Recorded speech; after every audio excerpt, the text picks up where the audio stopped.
The Shine on CX Show with Claire Bosque, illuminating the path to exceptional customer service. Welcome to the Shine on CX Show. I'm Claire Bosque and I'm thrilled to be bringing you insight, stories and strategy that will illuminate the path to exceptional customer experience. Whether you're a CX pro, a business owner, a CEO, or just passionate about creating amazing customer journeys, this show is your go-to resource. We'll be diving into real-world example, expert advice, and the latest trend to help you boost your business and truly shine by elevating your customer experience. So let's get started. Hello, everybody, and welcome to the Shine on CX show. And today, this is just the two of us. We're just, you put us two on stages and we're like, boom! Let me introduce you to Nienke Bloom. Hello, Nienke. I probably didn't pronounce that properly, did I? No, but I cannot make a big issue out of it because my name is really 100% Dutch. And I always say I have my Starbucks name. It's Ninka. It's Nienke. That's not how you write it, but that's how you phonetically write it when I'm wherever in the world. That's how I get my Starbucks back with my name on it. Yeah, if I order my cappuccino, regular cappuccino, nothing weird in it, no sweetie stuff, but yeah. That is, I mean, you and I are really, we are a bit of a CX soul sisters, aren't we? Yes, we 100%. The one with the blue dress and the one with the yellow dress, and then, but you've taken the blue dress to a total next level, haven't you? Yeah, like I'm known as the CX speaker in the blue dress. So yeah, it's become a brand.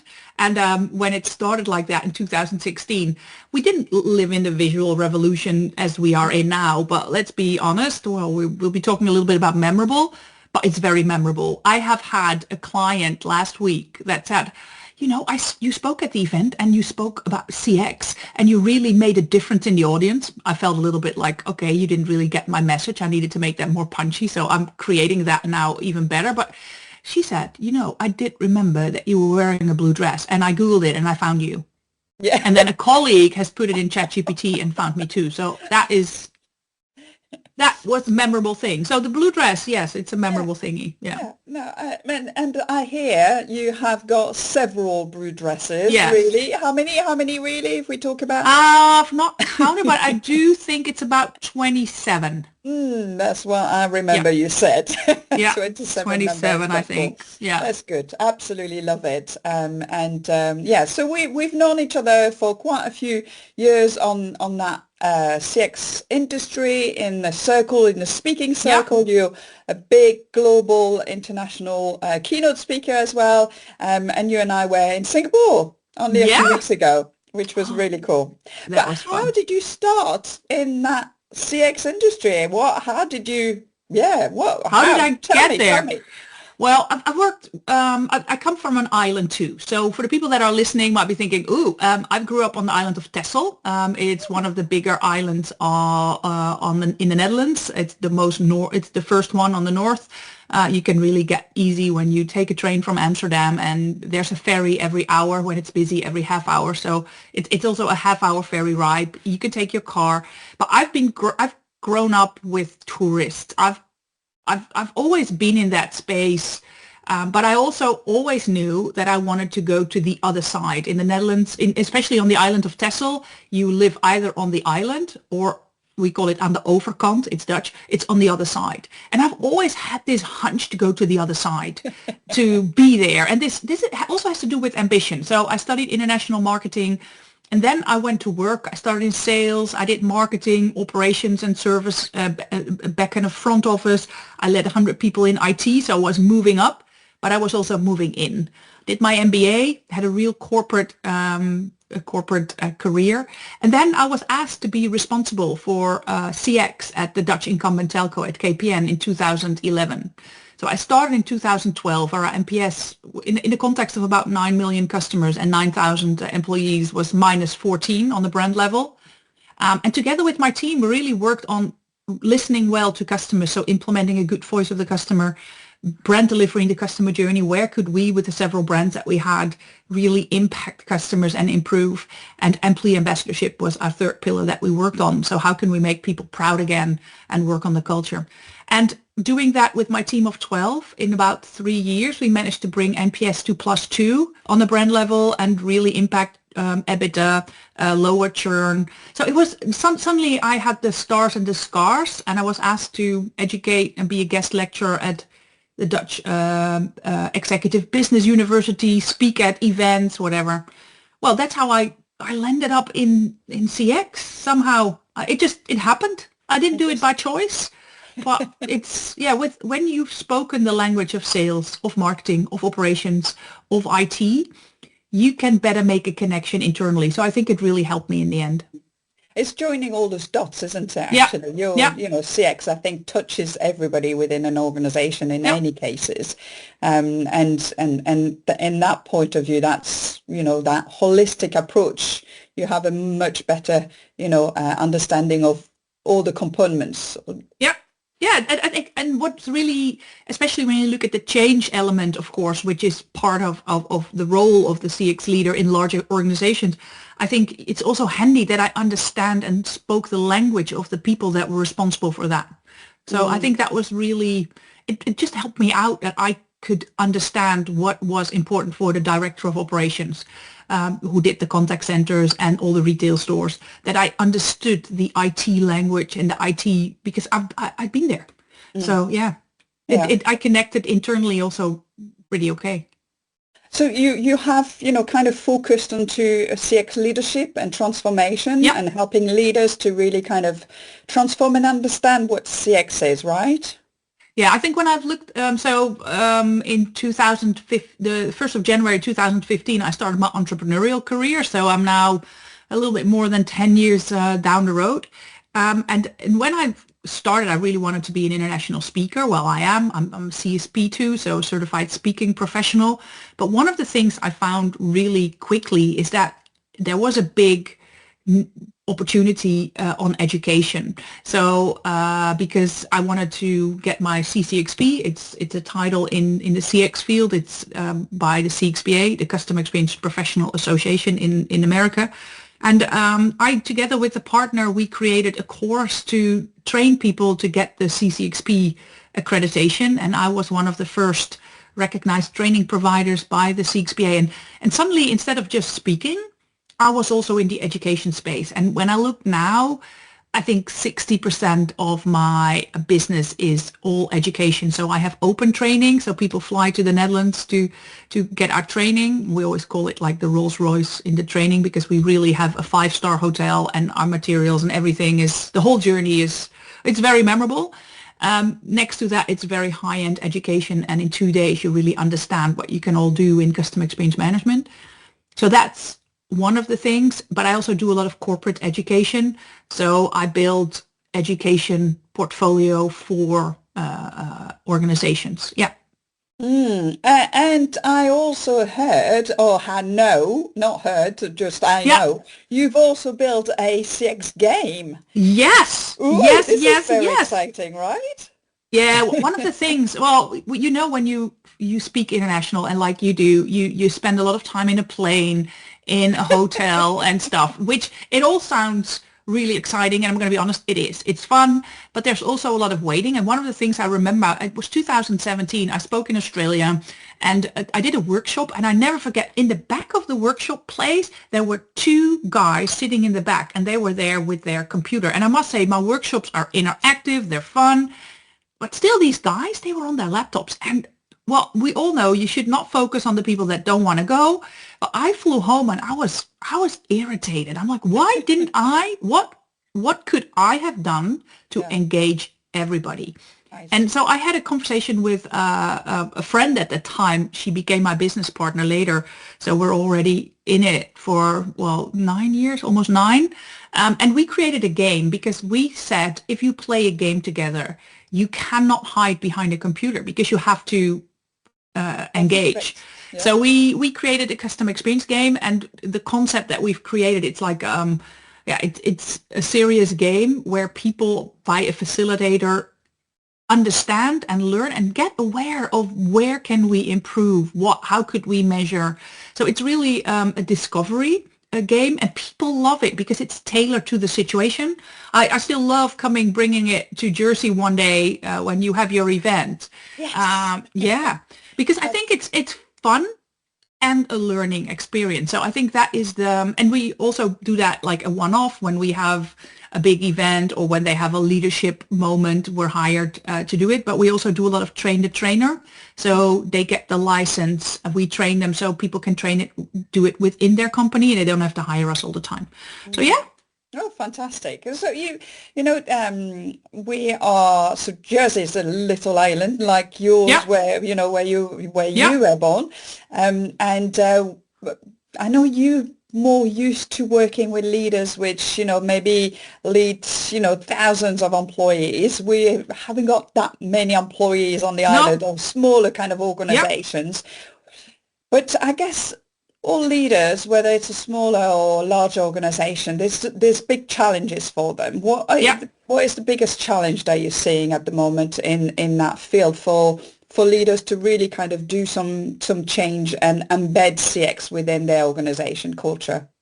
Well, one of the things that I've been, I've right now, or as I said, since 2016, I've been into the education space, and I've really helped leaders because I think for me, why I love education is because I get to teach others how to do things. Because of course you can hire consultants, and I'm very much pro consultants, but I think that should be a temporary thing because you need to learn something and then do it yourself. So what I've found when I've worked with all those leaders, I think I've educated more than 1,000 already all over the world. But especially when I dive deeper, I have my mastermind. It's where one of the things I've seen is that because I'm closer on the skin of them, as I always say, and I see how they lead. And that's something different than customer experience management. It's not just closing the loop. It's not friction hunting. It's not only motivating employees, but it's what is your game plan? I call it what's your CX story for the next 3 years? Where do you want to stand with your organization when it comes to either CSAT or NPS or maybe sales? I don't care.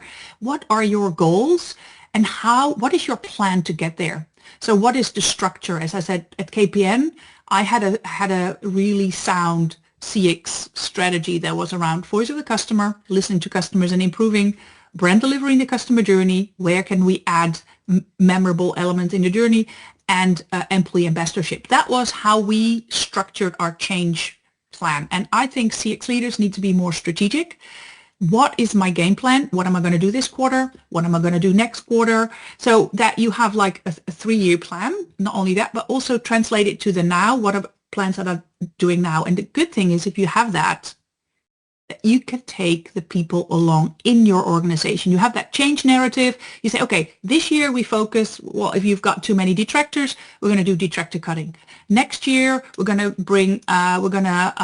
so that means you need to get the shit out of your journey, let's be honest. Then the next year, we're going to focus on retaining customers. And the next year, we're going to focus on our promoters. I don't know, but you need to dive deep into your numbers and then think, what are the actions I'm going to do? And I think, and I've seen leaders that have real clear focus, they deliver results. So whether it's that somebody says, you know what we're doing is working on 2 pillars, closing the loop. So we're getting all our feedback in and we're calling our customers back and we're creating a learning circle within our company and we engage others also around it, could be. And we're working on our employee culture. I think I really want to challenge leaders to be much more specific in their approach. And I call that your CX story. So nice. What is your change narrative, including strategy, including a sense of urgency, including a call to action? Nice. And like you said, being more clear on what you're trying to achieve, but sometimes we make things too complicated. I feel sometimes when you read some CX strategies and you see some of those things on LinkedIn and you try to read and I'm like, I don't understand it. How my leader from my organization is going to understand what they're supposed to be doing, right? Yeah, I think for me, we have gotten in, well, and it's not, I really understand it, but because let's put 20 CX people in a room and often we get to, journey mapping and design thinking, double diamond, moments of truth. I have no clue what we all use, which is great. So we understand each other, but we need to work in a context where other people should understand us. And I think for me, when I look at the CX story, I've created a formula where I said there should be a personal element in it. Why should people, it should be motivating, connect to you. The second part is sense of urgency. Can you explain why CX is important now? So why should we focus on CX now? So not just CX, but also the now, but because it could also be next year or whatever. Then the third one is your strategy. So what's your approach, your roadmap, your whatever. And the fourth one is a call to action. And if you follow these steps, you have that narrative. And I think for me, one of the things I've seen is that too many CX leaders don't have a good CX story, that because it's too corporate, or it's too vague, or it's everything. So they, instead of making choices, they say, you know what, we're going to do everything this year. People are overwhelmed and there's not selective projects. So yeah, I think that would really help people within organizations, whether they're big or small, because that's also how you get progress. Yeah, absolutely. Absolutely. No, it makes total sense, actually, when you say keep it simple, stupid, right? Yeah, and it's really dare to put some time in it to do some strategic work, because especially when you're in smaller organization where there's a big operational pressure, whether from clients, whether from colleagues, you need to put some time in to think strategically. Put that time in your calendar, and then it's the same as I do, because I could work. I'm pretty lucky girl. I've built a very sustainable business and it's running. But if I could sell out all my time. But I also want to work and do, like last week I was in France. I booked a writing retreat because I need to write a new book. Well, that doesn't happen in between calls, because you need focus, and you need, for me, I need a different energy, a different location that works for me. So yeah, plan time, and then what do you really need to put that forward? Yeah. Well, I mean, you're kind of going off lightly off that little point there, but you just said you've been away to write a little book, so this is kind of going to come out at some point this year. Yeah. Well, it's very interesting because, I've been working on two things. First of all, I already talked about the CX story. I think that is an interesting one. I've created an online course where I help people create it themselves. But I do think it also really helps to have a book with it. Just it's going to be called something like the CX story formula, where I help people step by step, and they get like my blueprint where they can just fill it out and just start working with it. So that's one. But I'm also working on a new keynote that I'm already selling this year, and it's going to be called the CX Boomerang, how to create memorable customer experience and make sure your customers come back for more. And I think one of the things I've been seeing, and that's what I also like to share with you, and I go a lot back to the island where I grew up in on Texel, and I love the entrepreneurs over there, and I love helping those small and medium enterprises out. And then it needs to be much more pragmatic. And the boomerang model is really an easy model, where I help people that I say we use the Forrester pyramid, where I say it should be effective. So why are customers coming? So for example, when you're a bank, people want to get money or a mortgage or financial freedom. I don't know why they come from, what it needs or wants, or then it's the second layer is easy. How can you make it effortless? So can you get frictions out that are hurdles why they don't want to come in? And then the third one is enjoyable. What makes it enjoyable to be with you? Does it fit your brand or not? And then I've added a fourth element, and that's memorable, because we could all make this, but if it's, sometimes you ask people and they say, oh yeah, I was with this travel agent and they were really good. And then you ask them what brand was it or where, and they're like, oh, I don't know anymore. And I think then you've made a mistake. So yeah, people will always remember me with the blue dress. So I think that is pretty handy. But we should also think about what is memorable in our journeys. Where could we add something that will have people talk about me? So for example, in my journey, when I speak with my international clients, I always bring Dutch gifts. So I bring stroopwafels, but for my clients, I always have very the last year, I gave a Christmas ornament. It's a Miffy. A Miffy is a little rabbit that is drawn. It's especially in Asia, it's very big. And the one that I gave had a blue dress on with flowers, which my last name is Flower. So I give it, and then I say once a year, I hope you think of me, and it's of course packaging. They're like, what? And then they open it, and they think, oh yeah, Christmas. And so once a year, they get this Miffy out, and they'll be like, oh yeah. So the thing is, what could you do in your journey? It could be quotes in your little nice cafe.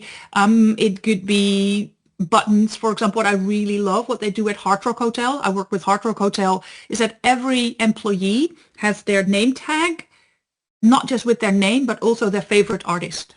And what the fun thing about that is very memorable, but you can also connect to the people in and that's also what they do at Disney, right? So there they tell what their hobby is.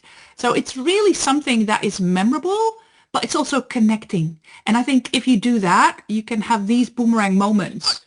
Add one or two. Think about very smart. And make sure your customers come back to you. I know. I mean, that emotional connection, I talk about that emotional connection on everything that we do. And that's it. You know, if you touch that customer, if you touch your colleague and on that emotional level, that's it. You know, they will see be how the you can, boomerang, you know. Yeah, you can see how you can scale it. You can also see where do we have to make it personal. But then, do we have time for an example? Yes, go on. Yeah. Okay. Yeah. I was with my dentist, and I was sitting in the waiting room and the reception area, and I overheard the reception lady having a call with a client that was apparently sick. They said, oh, I feel sorry for you. Hope you feel better soon. Of course, I'll cancel your appointment. Shall we make a new one? Okay, yeah. What would be a great date? Blah, blah, blah, blah, blah, blah. So she finished it. And then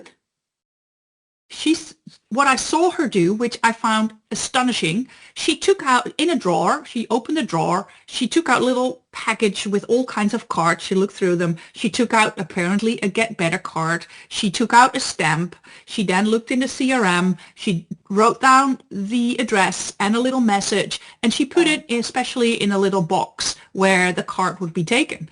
So later when I came back and I had to make a new appointment, I asked her, so what? She says, oh yeah, we have this at every one of our outlets because we want to be personal. And when people have something to celebrate or when they're sick or when we have these cards that we have designed. Somebody really likes drawing and we have our stamps there. So we just do that. And I thought, fabulous. It's been thought of. I always say you need to systemize it a little bit because if you have to make it difficult for your employees, it sucks. Let's be honest. Oh yeah, that's also my language. Sorry, everybody in Jersey. Yeah. But but I think this. How memorable is that you receive a get well card? And I know that a lot of people say cards, well, blah. I don't know. I don't receive many handwritten cards, so I think it's magical. Yeah. And it's very easy to do. It's a one-time thing where you think you just buy these cards and every half year you see if they're still enough and you put some stamps next to it. Fabulous. Absolutely fabulous. And that's how you shine the light on that CX moment, right? Yeah. That one moment just shine on, right? Yeah, I think I love that. Oh, well, Nienke, I'm going to try to... Oh, that name. Oh, yes. Do Nienke. Keep the E out. Nienke. Yeah. Nienke. Thank you so much for being with me today and sharing some of your love and passion, because you're so passionate and your energy is just absolutely fabulous. And so if anybody wants to connect with you, where do they find you? Find me on LinkedIn. I think that's the most easy one. Nienke Bloem, NIENKE BLOEM, or you look for CX speaker in the blue dress. No, but I think it's also going to be in the show notes, right? And I really hope to be on Jersey one day to help you all out, because island people, we are here for each other. Although we speak a little different language, but my English is then okay-ish enough. But I would really love to meet everybody there. So yeah, keep shining on. I love the initiative. I think it's great.